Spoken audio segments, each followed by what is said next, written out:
Здравствуйте, в студии Кристина Якупова. Предлагаем вашему вниманию брифинг по эпидобстановке. Узнаем, сколько человек заразились коронавирусом в Якутии за минувшие сутки и мерах против инфекции. Предлагаем послушать. Ольга Владимировна, добрый день. Какова эпидситуация в республике на сегодняшний день? Добрый день, уважаемые жители Республики Саха-Якутия. Текущая санитарно-эпидемиологическая ситуация в республике остается напряженной, отмечается некое снижение, некоторое снижение выявленных новых случаев новой коронавирусной инфекции. Сегодня зафиксировано 263 новых случая. 116 случаев сохраняется в столице нашей республики, а продолжается сохранение большого количества случаев в Минском, Нерюнгринском, Алданском и Хангаласском Улусе, в Ленском и Мегино-Кангаласском. Необходимо обратить внимание, что в основном в Улусах на сегодня фиксируется от 1 до 5 случаев групповых заболеваний на территории республики. За этот период у нас новой коронавирусной инфекции не зарегистрировано. Хотела бы обратить внимание на то, что уменьшается количество людей, находящихся в тяжелом состоянии. Сегодня у нас на аппаратах искусственной вентиляции легких находится 26 граждан республики. В целом в тяжелом состоянии находится 116 якутян. Совсем недавно мы получили, в нашем учреждении здравоохранения получили дополнительные партии, новые партии лекарственных препаратов. Они распределены не только в городе Якутске, но и во всех районах республики, в связи с чем и дальше продолжаем оказывать медицинскую помощь в полном объеме в соответствии со стандартом.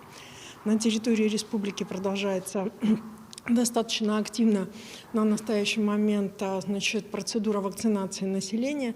Непосредственно нужно обратить внимание, что сегодня анализ тех, кто приходит на вакцинальные участки, экспертное мнение, которое спрашивают и наши медицинские работники. Хотелось бы поблагодарить граждан за то, что они уже начинают приходить на вакцинальные участки, исходя из собственного убеждения необходимости защиты от новой коронавирусной инфекции. Ну и, конечно, для многих стимулом является и наличие ограничений в виде QR-кодов, которые стимулируют приход на непосредственно вакцинальные участки. Сегодня 465 006 граждан, что составляет 64,8% от взрослого населения республики, прошли первую вакцинацию. А в целом необходимо обратить внимание, по Российской Федерации мы находимся в 15 первых субъектах Российской Федерации по первой вакцине и по второй вакцине, примерно в этой же категории граждан по Дальнему Востоку. Выглядим также не самыми худшими, вторыми по количеству и по процентовке от получивших вакцину. Но мы понимаем, что очень важно, чтобы сегодня в каждом населенном пункте как можно больше было провакцинировано людей. Необходимо обратить внимание и поблагодарить ряд глав муниципальных образований. Особенно я бы сегодня хотела выделить главу Хангаласского улуса Олега Валерьевича Еринеева, у которого уже в 8 муниципальных образованиях практически провакцинировано все взрослое население. И, соответственно, это дает и результат ему в целом для такой уверенности, такой безопасности, есть, в том числе и населенные пункты в Хангаласском улусе, в котором небольшое количество. Необходимо сказать, что у нас сегодня особое значение имеют граждане, которые старше 60 лет, их провакцинировано всего 90 000 граждан. Но еще хотелось бы еще раз обратиться к детям, к сестрам, к братьям, кто имеет старших сестер, родителей, бабушек и дедушек. Сегодня другого способа, кроме вакцинации, нет. Особенно она необходима для тех, у кого ослабленное здоровье. А особенно необходимо, кроме того, хочу обратить внимание, что сегодня повышены темпы вакцинации в Алданском, Ленском, Намском, Нерюнгринском районах и городе Якутске. И, соответственно, это сказывается сразу и на ситуацию в наших и больницах, и на состояние граждан. Отстающим является Чурапчинский улус. Очень не хотелось бы, чтобы близкие соседи для нас, для всех, находится он далеко не на севере, находится он в центре Якутии. Хотелось бы, чтобы и там люди тоже пришли на вакцинацию, потому что только так сегодня можно противостоять инфекции. Спасибо. Это был брифинг оперативного штаба по эпидобстановке, а мы идем далее и переходим к выпуску новостей. И вот его главные темы. Почему так важно вакцинироваться лицам старше 60 лет? Заработную плату увеличат отдельным категориям работников бюджетных учреждений в следующем году. Рейды по контролю несанкционированной переправы через реку усилены в Вилюйском Улусе.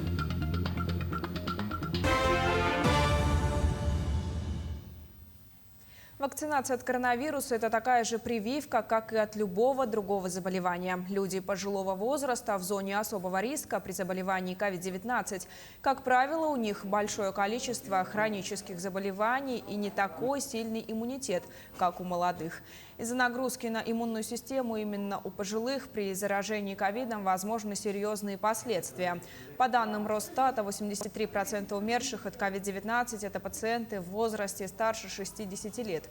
В нашей республике статистика тоже не из оптимистичных, поэтому на сегодня медицинские работники все настойчивее выступают за необходимость вакцинации против COVID-19 населению старше 60 лет. Коронавирусная инфекция людям старше 60 лет опасна тем, что могут развиться разные осложнения, вплоть до тяжелых пневмоний, до развития тромбозов, инфарктов, инсультов. И насчет особенностей вакцинации хотела бы сказать, что вакцинация, в принципе, проводится для лиц, у которых нет обострений хронических заболеваний.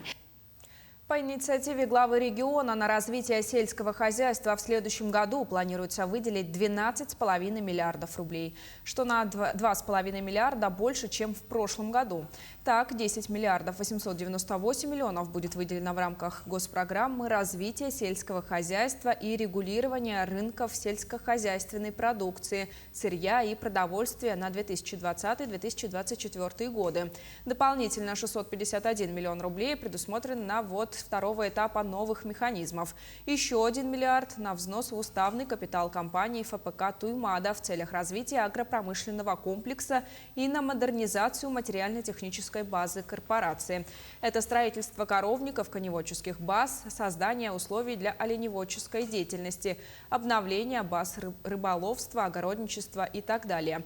Также существенная поправка внесена в части увеличения квоты заготовки молока. Если ранее средства были заложены на 57 тысяч тонн, то сейчас она составляет 62 тысячи тонн. Если мы в том году начинали по сельскому хозяйству, принимали бюджет порядка где-то около 11 миллиардов рублей было, да, ну, с учетом федеральных средств. В этом году мы начинаем бюджет с 12,5 миллиардов рублей, плюс там 700 миллионов рублей федеральных денег. Мы уверены, что у нас уже в течение года по мере поступления доходов еще будут предусмотрены, да, поэтому сегодня сельское хозяйство, ну, на самом деле, вот словами Алексея Ильича говорит, непрецедентное увеличение расходов. В следующем году отдельным категориям работников бюджетных учреждений увеличат заработную плату. Об этом заявил председатель Постоянного комитета Государственного собрания Илтумен по бюджету, финансам, налоговой и ценовой политике, вопросам собственности и приватизации Юрий Николаев. Так, заработная плата сотрудников данной категории в течение следующего года может быть увеличена до 6%.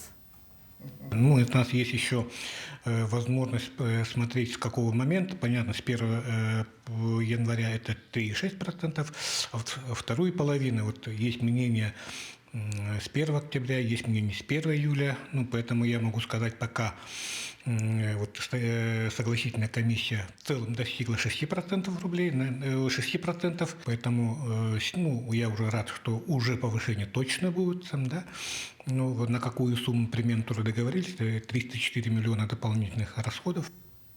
В Вилюйском Улусе усилены рейды по контролю несанкционированной переправы через реку Вилюй. Сейчас на реке периодически образуется наледь, тем самым предоставляя угрозу жизни. Следует отметить, что сейчас толщина льда реки неравномерная, существует большая вероятность провала техники и людей. Но официальное открытие ледовой переправы планируется в начале декабря. Напомним, что 8 наслегов района расположены за рекой, где проживают около 4000 жителей Улуса. В настоящее время проезд по реке Вилюй запрещен на основании распоряжения главы Вилюйского района за номером 993 до вынесения особого распоряжения. Хотелось бы предупредить всех граждан не рисковать, берегите себя и своих близких. Более 800 миллионов рублей из бюджета республики выделено в этом году для обеспечения жильем детей-сирот и детей, оставшихся без попечения. Таким образом, на сегодняшний день планируется заключение муниципальных контрактов на приобретение более 700 жилых помещений. Более 300 детей-сирот уже в этом году получат долгожданное жилье. По закону им предоставляются благоустроенные помещения с площадью от 22 до 44 квадратных метров, которые только после 5 лет становятся собственной недвижимостью. Но в то же время вопрос обеспечения жильем остается актуальным. Сейчас в списке единой государственной информационной системы состоит более 2200 детей-сирот. Из них 1852 человека имеют право получения жилых помещений в связи с достижением 18 лет. В регионе принят законопроект в первом чтении о введении новых механизмов поддержки сирот. В частности, это будет денежная выплата в виде государственного жилищного сертификата для приобретения жилого помещения в собственность. Социальная выплата будет осуществляться именно детям, которые достигли 23 лет и которые прошли социализацию и имеют постоянное место работы не менее 1 года. Преимущество сертификатов в том, что они могут уже приобрести достаточно большое для себя, для своей семьи, использовать вот эту социальную выплату как первоначальный взнос и вступить в ипотеку. Вариаций у них достаточно много будет, и квартира сразу будет у них в собственности. Сумма сертификата будет рассчитываться в зависимости от стоимости 1 квадратного метра строительства жилья, установленного в муниципальном образовании. Оставайтесь на нашем телеканале, не переключайтесь.